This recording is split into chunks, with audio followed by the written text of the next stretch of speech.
महाभारत। वनवास में किन दो लोगों ने द्रौपदी की इज्जत लूटने की कोशिश की, क्या हुआ हश्र? जब द्यूतक्रीड़ा में युधिष्ठिर द्वारा दूसरी बार हारे जाने के बाद कौरवों ने पांडवों को 12 साल का वनवास और 1 साल का अज्ञातवास दिया तो उस दौरान द्रौपदी के साथ 2 बार यौन अत्याचार हुआ। एक बार तो ये काम परिवार के ही एक सदस्य ने किया, दूसरी बार एक खास राजसी पुरुष ने। इससे ये पता लगता है कि उस दौर में भी महिलाएं किस तरह असुरक्षित और पुरुषों की शिकार बन जाती थीं, भले ही वो खुद एक हैसियत रखती हों और उनके पति साधारण लोग नहीं हों। ये दोनों घटनाएं द्रौपदी के लिए हिलाने वाली थीं।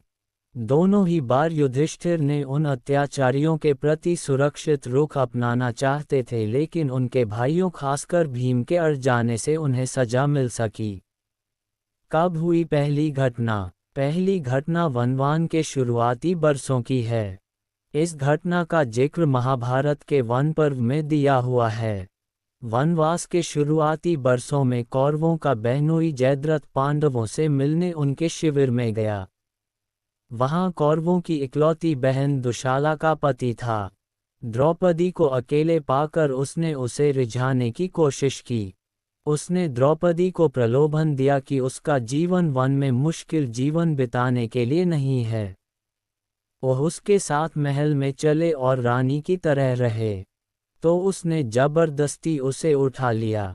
जब द्रौपदी ने उसके प्रस्ताव को ठुकरा दिया और नाराज होते हुए उसे वहां से चले जाने के लिए कहा तो जयद्रथ ने उसे अपने साथ बलपूर्वक ले जाने की कोशिश की। उसने जबरदस्त द्रौपदी को अपने रथ पर उठाकर बिठाया और अपहरण करके रथ से भाग निकला। सिंधु नरेश जयद्रथ के साथ उसकी सेना की हल्की सी टुकड़ी थी। भीम तो उस अत्याचारी की हत्या ही कर देता। जब पांडव शिविर में पहुंचे, उन्होंने द्रौपदी को वहां नहीं पाया तो तलाश में निकले। उन्हें मदद की गुहार करती द्रौपदी की आवाज आई, तो उस आवाज का पीछा करते हुए उन्हें कुछ दूर पर जयद्रथ का रथ दिखा। भीम और अर्जुन ने जयद्रथ के रथ को रोका और द्रौपदी को रथ से उतार लिया। उन्होंने जयद्रथ को बंदी बना लिया। भीम उसकी हरकत पर इतना नाराज था कि वो उसकी हत्या ही कर देता। तब युधिष्ठिर ने उसे बचा लिया। उन्होंने भीम को रोकते हुए कहा, जयद्रथ दुर्योधन का बहनोई है, इसलिए हमारा भी बहनाई है। इसे मारने से हमारे और कौरवों के बीच युद्ध छिड़ जाएगा। वनवास के दौरान हमें संयम बरतना चाहिए। तब भीम ने जयद्रथ को मारा तो नहीं, लेकिन उसके सिर के बालों को छीलकर गंजा बनाकर उसका अपमान जरूर किया। उसे इसी तरह जाने को कहा। उन्होंने जयद्रथ के बाल छीलकर 5 चुटियां बनाईं, जिस तरह स्त्रियां चुटियां रखती हैं। ये जयद्रथ का बड़ा अपमान था। अपमानित जयद्रथ खून की घूंट पीता हुआ शिव की तपस्या करता है और शिव से वरदान पाकर पांडवों को हराने की योजना बनाता है। बाद में कुरुक्षेत्र युद्ध में वह अभिमन्यु के चक्रव्यूह में मारे जाने की वजह बनता है। आखिरकार अर्जुन द्वारा मारा जाता है। इससे जाहिर है कि तब संबंधी ही किस तरह अपने ही परिवार की स्त्रियों पर गलत निगाह डालते रहते थे। कब द्रौपदी के साथ हुई अत्याचार की दूसरी घटना? द्रौपदी पर दूसरा यौन अत्याचार वनवास के आखिर साल में यानी अज्ञातवास में होता है, जबकि पांडव विराट राज्य में खुद को अज्ञात रखते हुए जीवन बिता रहे थे। यहाँ भी ऐसा लगता है कि तब के राजसी या अभिजात्य वर्ग के लोग अपने ही सेवकों, दासों और सेवा करने वालों पर गलत निगाह रखते थे और उनका शोषण करते थे।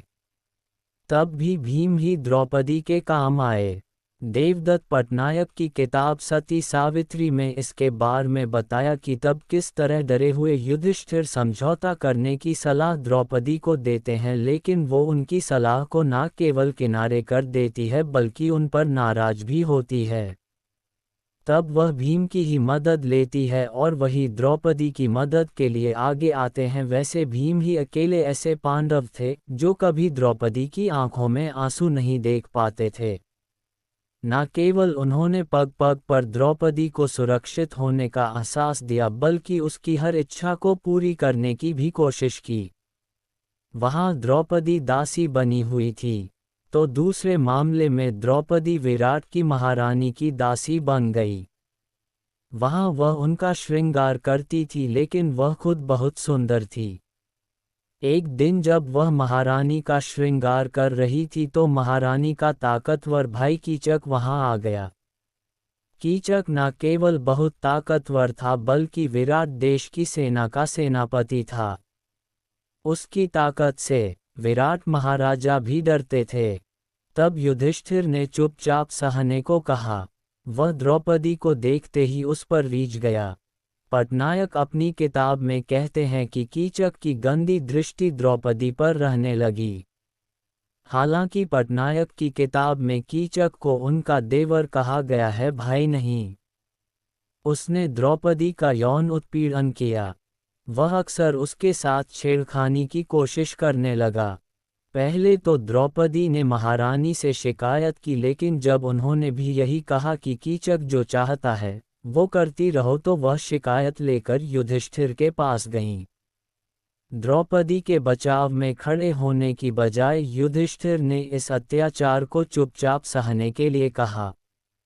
उन्होंने कहा, संकट काल में बचकर निकलने में ही समझदारी है।